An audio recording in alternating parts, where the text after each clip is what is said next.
Hey everyone, before we start, let's first talk about Riven's items and runes. Currently, Riven has a lot of builds, but this is the one that works best for me right now. First item that I would go for is Youmuu's Ghostblade. This provides you with damage, ability haste, armor penetration, and move speed. Combining Ghostblade with Riven's innate mobility makes my ganks really fast as well as respond to my teammates pretty quickly as well. Then the second item that I would go for is Black Cleaver. This provides me with additional HP, damage, ability haste, as well as a Sunder passive, increasing my damage even more. Third item that I'd go for is Steel Plated Stasis. You could go for the Mercury Threads if they have a lot of crowd control. Fourth item is a flex depending on the state of the game. If you're carrying, you could go for the Bloodthirster, but if you need a bit more tankiness or you don't have any frontline in your team, you could go for the Death's Dance. After this, you could go for the Charge Blade if you went for the crit route, since this would amplify your damage even more, making your DPS and burst higher overall. But if you would want to become a tank, you could even go for the Amaranth's Twin Guard. Then the last item is also a flex. You could go for the Guardian Angel so that you would have a second life. This also provides a bit more damage. If they have a lot of tanks in their team, you could go for the Mortal Reminder or even the Divine Sunder for additional tankiness. So it's up to you on which path that you would want to go for. Going to the runes, the first rune I would go for is Conqueror. Riven can stack this pretty easily and it has good synergy with her kit. Second rune that I would go for is Hunter Vampirism. If we are going for the pure damage route, we would benefit a lot from the lifesteal that this gives.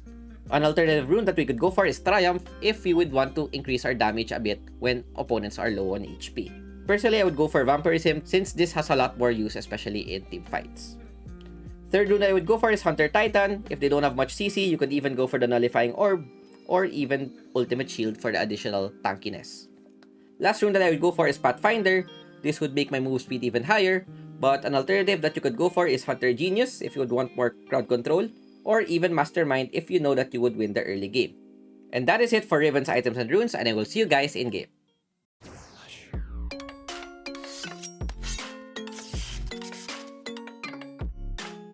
Going to the game, I'm going to be playing some Riven jungle and show you why she is one of the best jungle champions right now. In this matchup, we're currently up against Gragas, and in a Riven vs Gragas, this should be advantageous for Riven throughout the entire game because we have better dueling, scaling, as well as ganking potential than our counterpart. So what we want to do is try to abuse the matchup as much as possible, so I place a control ward on the top side in order to know which scuttler the Gragas might go for. Another tip about Riven is at the 9-second mark, you'd always want to use your first skill, and right before it goes on cooldown, you'd want to use it again.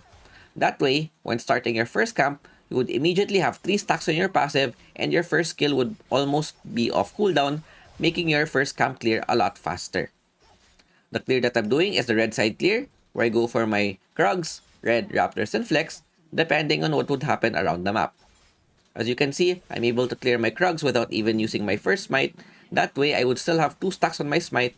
Starting the red buff, I use my smite, get my second skill to deal more damage. Another tip about Riven is to always auto-attack before using a skill. That way you would have an attack animation cancel, making your clears even cleaner. It's also recommended that you always do this on team fights as well. I checked the mid side, I see that Annie is 1 HP, that's why I'm posturing myself to go for a mid lane gank. But as soon as I check Annie's HP, she's able to get the fruits and she's near her tower. That's why I went to the wolves instead. While clearing the wolves, I'm checking the map and see that Gragas is ganking on the mid side thanks to the ward, so I have information that he's gonna go for the top scuttler. That's why after I finish my wolves, instead of going for the blue buff, I immediately go for the scut and try to contest this camp. Echo is able to arrive on time. We steal the scuttler. Gragas is out of position. With a level advantage plus our dueling advantage, we're easily able to get first blood. Not only able to take down the Gragas, we're also able to deny double scuttler as well. So this is really big for us, and this will set their Gragas pretty far back as his early game is not as strong as ours. After getting the scuttler, I checked to see if I could go for a gank bot, but their positioning is quite safe, and it's quite hard to gank that lane, especially if the support is a Janna. Arione falls top side, I go for the recall and start my top side clear because that's the only camp that I haven't cleared yet. While clearing the blue buff, I'm always using an auto attack in between skills. Even on my second and third skill, it's still very important that you always sneak an auto attack in between them. While clearing the Grom, I'm checking on a lane that I could go for. I could either go for Baron lane or mid lane, but checking at the Baron lane, I think Yon is doing a good job freezing the lane, which opens up for a gank. As soon as Yone's ultimate hits, I go in for the engage. Fiora's able to parry my first kill, but I'm able to chase her down, tag her with my ultimate, hit her with smite, auto attacks, and get another kill for the team. So even though Yone was able to get solo killed by the Fiora, we're also able to get a gank off. But seeing that I'm at the top side, Gragas does a play bot side and gets a double kill. In order to mitigate the double kill, I go for Gragas' camp since he's currently at the bot side. Seeing that he's quite late, he will probably get my Krugs, so I will get his Raptors as well. And looking at his position, he hasn't went back yet.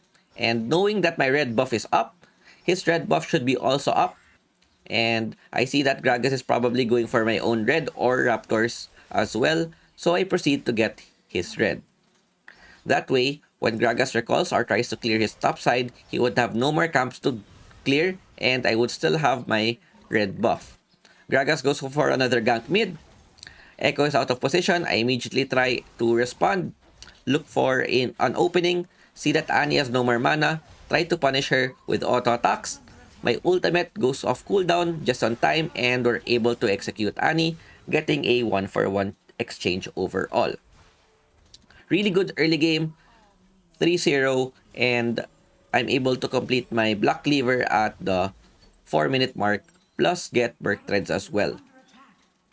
The reason why I went for the Black Cleaver rather than the Ghostblade is checking my lineup. We don't have any front line. They're all squishy, so I chose to go for the more tankier route. Arjana falls down at bot side. I try to poke the Gragas a bit, get him into half HP, and that's really good because with the objective spawning, this would delay Gragas from starting it immediately. While waiting for the objective, I just take my red buff. As said earlier, we're able to steal all of Gragas' top camps while he only gets 2 of our camps. So if you see, Gragas only got our Krugs and Raptors. I try to TP, but knowing that the objective is spawning, position myself for objective, and looking at their positioning, they're able to start it with no problem. So what I do here is I try to bait their spells, forcing Thresh's ultimate. Gragas uses his as well. Echo had to use his, but overall it's a 2-for-1 exchange for ultimates. But I see that Annie also used her ultimate at the bot side, so there are 3 ultimates out of the opponent's side. Combine my CC with Janna's Tornado, and this is when I use my ulti. Echo does a great job with a 2-man stun, and this is an opening for me to go in for the engage, knowing that they have normal ultis. Pretty clean kills all around, and we get the win. Really great start. If you look at the score, 6-5, but all of the 6 kills are from our end, and we're able to have a clean fight at the Dragon Pit. We secure the free Dragon, and instead of going for the Rift Herald immediately, I go home to buy my items. That way, I will be a lot stronger when it comes to the next objective. It's not sure if I'm gonna be able to reach the Rift Herald on time because I'm a bit late, but we'll try. Just in case we don't get it, we will just go for the kill instead.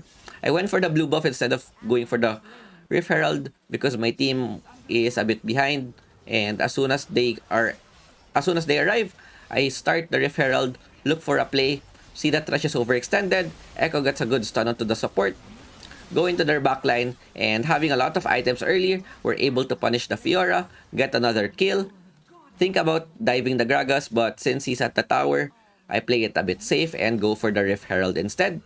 My smite is not yet up, so I wait for it a bit, and once it's off cooldown, we go and secure the Rift Herald. We get another kill, look to poke the Gragas, but as soon as he's able to go away, I just use the Rift Herald instead. I didn't make it at the 7-minute mark. It's unfortunate that I didn't get any platings, but it's okay because we're able to put the tower pretty low and get a kill. Annie tries to force herself, try to get the mid tower with Tibbers. We go for the punish. I use my ultimate to secure just in case Gragas might be there.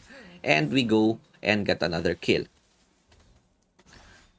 Caitlyn's able to get a first tower bot, which is huge. We're also able to get the tower mid, which would open up the map. As you can see, Even if I'm dominating with a 8-0 score, the game is quite close. I will try my best to snowball this and help my teammates get ahead as well. Trash is out of position. I think about flashing, but seeing that I have no vision plus their jungle and mid are missing, I decide not to. The most important thing right now is I take care of my lead and don't get shut down, because if I get caught and die, most likely I think my bounty at this time would be about 600, which would benefit the opponents a lot. After all the chaos that is happening, I go back to my own camp, start my clear, and get my second item, which is Death Stats. If I had a front line in this game, I could have just went for the Ghost Blade and snowballed my lead even more, but I needed to go for a more tankier route, going for the Amaranth Twin Guard third instead of going for my usual crit build. This is what I mean, where Riven's build is very flexible and can be adjusted depending on what happens on the map, as well as depending on what your teammate uses. Another fight happens topside, they're trying to dive the Yone, I'm there to help, try to poke them a bit, but there's a lot of opponents right now. Thresh is out of position, try to use the ultimate. Echo does a great job with the stun, 3-man stun as well.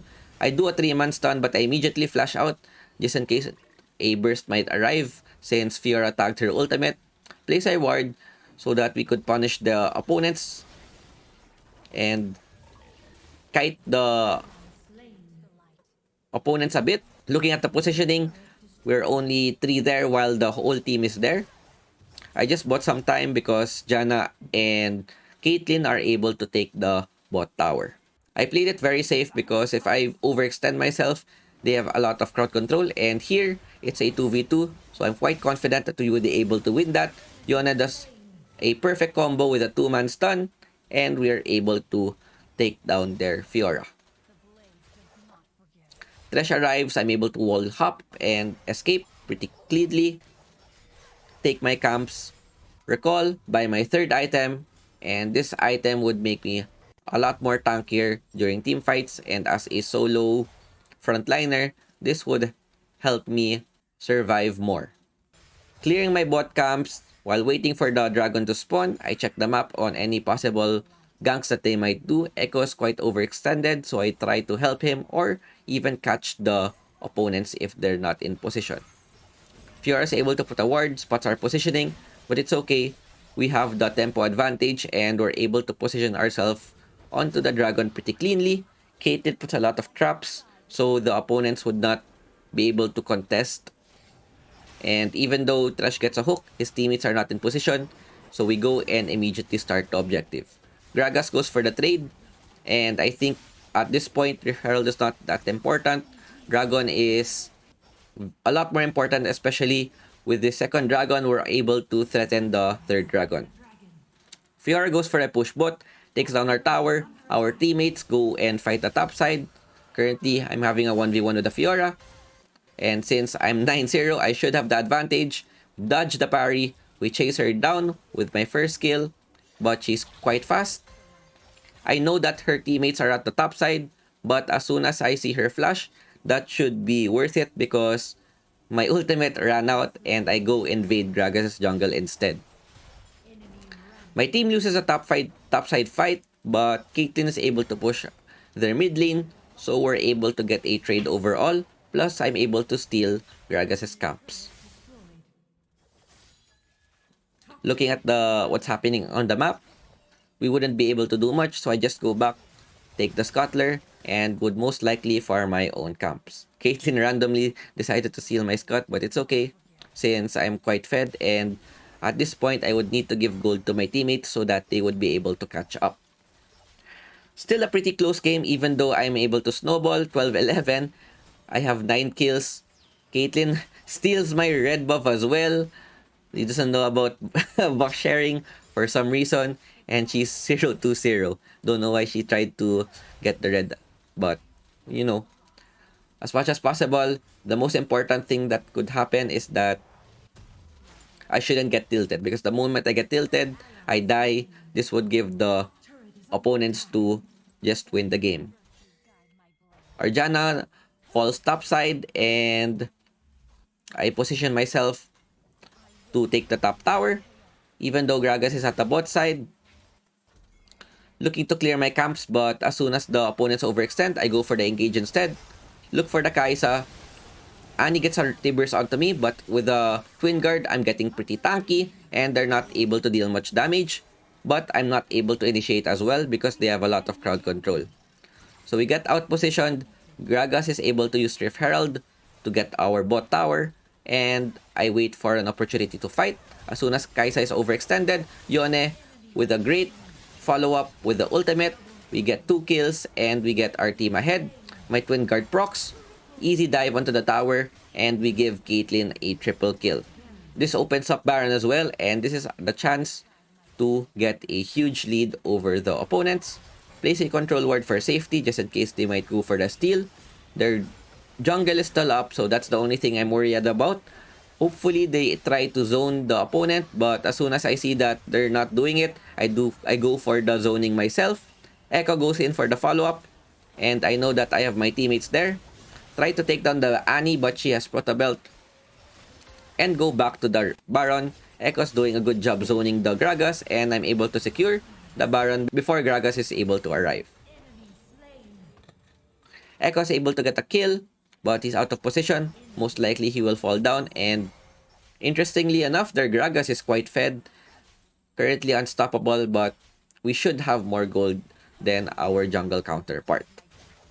For both teams, the jungler are both carrying, and while waiting for the Echo to spawn, I just go and clear my camps because I don't want to get caught while split pushing. With that, the next item that I'm going for is Mortal Reminder, and the reason why I'm going for this item is because I would need more damage. Caitlyn finally gives me my red buff, and with the enabled buff sharing, she should realize that she would also get her own red.